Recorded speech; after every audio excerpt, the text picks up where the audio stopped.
Bonjour les enfants, c'est Daddy pour l'histoire du soir.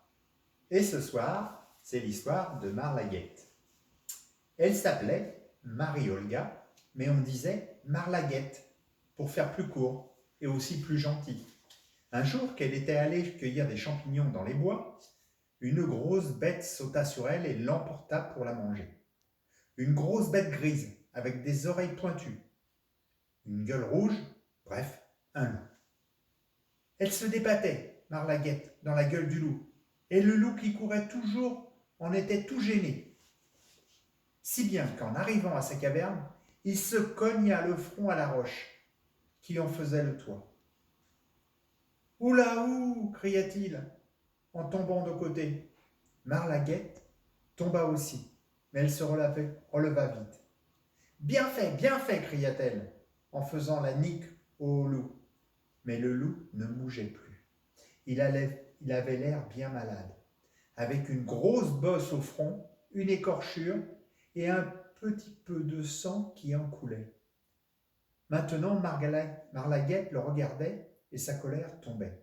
« Pauvre petit loup, dit-elle, il est bien blessé. » Alors elle tira son mouchoir, alla le tremper dans la source qui chantait tout près et fit un beau pansement sur la tête du loup. Puis, elle ramassa des feuilles et des mousses et sur ce petit matelas doux roula le grand corps. Même elle planta une large feuille de fougère tout près pour lui servir de parasol. Comme elle faisait cela, le loup revint à lui. Il entrouvrit un œil, puis le referma. Il se garda bien de bouger. D'abord parce qu'il avait grand mal à la tête, et puis parce que c'était tout nouveau pour lui d'être dorloté, et ma foi, pas désagréable. Marlaguette s'en alla sur la pointe des pieds et courut chez elle. Elle n'habitait pas loin de là, dans une petite cabane à la lisière du bois. Elle fit un gros pot de tisane et revint le porter au loup avec une petite tasse pour le faire boire. Ce ne fut pas commode, les grandes dents du loup cognaient contre la tasse et sa grande langue laissait échapper la moitié du liquide. Pour tout dire aussi, il n'aimait pas la tisane, lui qui se régalait de viande crue, avec du bon jus saignant qui ruisselle le long des babines. Cette camomille l'écœurait. « Bouh, que c'est fade !» geignait-il en lui-même. Mais Marlaguette disait « Allons, bois, vilain loup !» d'une voix si douce qu'il n'avait qu'à obéir. Elle le soigna, comme ça, pendant 8 jours, puis elle l'emmena faire une petite promenade en marchant tout doucement pour ne pas se fatiguer. « Cra, cra !» cria le geai en sautillant devant eux. « Il te croquera, Marlaguette !»« Ah, tu crois ça ?» dit le loup. « Attrape !» Et il lui lança en avant pour croquer le geai. Mais il était tout faible encore et manqua son coup. Le deuxième jour, comme il se prenait bien sage à côté de la petite fille, le geai revint. « Cra, cra !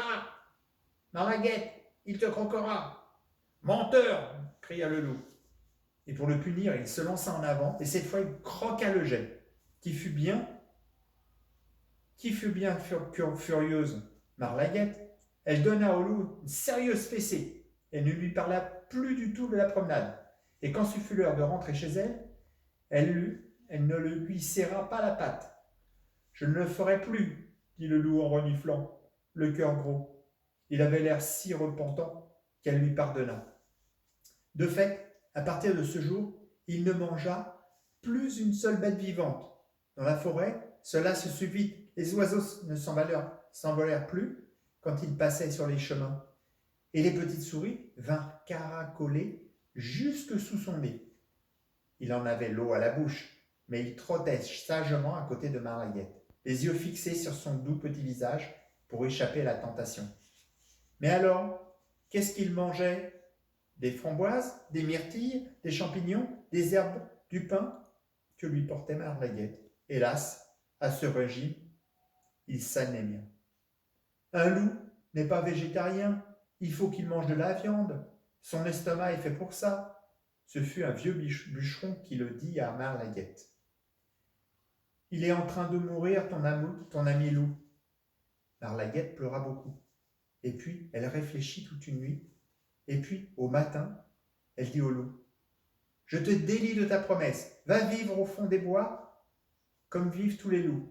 Alors la grande bête grise s'en fut sur ses petites pattes maigres et elle croqua un merle et un lapereau et 3 musaraignes qui prenaient le frais au bord de leur trou. En peu de temps, le loup redevint fort et beau, mais il ne tuait plus maintenant que lorsqu'il avait faim, et jamais plus il ne mangea de petits enfants. Parfois, de loin, entre les branches, il voyait passer la robe claire de Marlaguette, et cela lui faisait à la fois plaisir et triste. Et Marlaguette regardait souvent vers le fond des bois, avec son doux sourire, songeant à cette grande bête de loup qui, pour l'amour d'elle, avait accepté pendant des jours de mourir de faim. Voilà les enfants, c'était l'histoire de Marlaguette et du loup. Bonne nuit, gros bisous.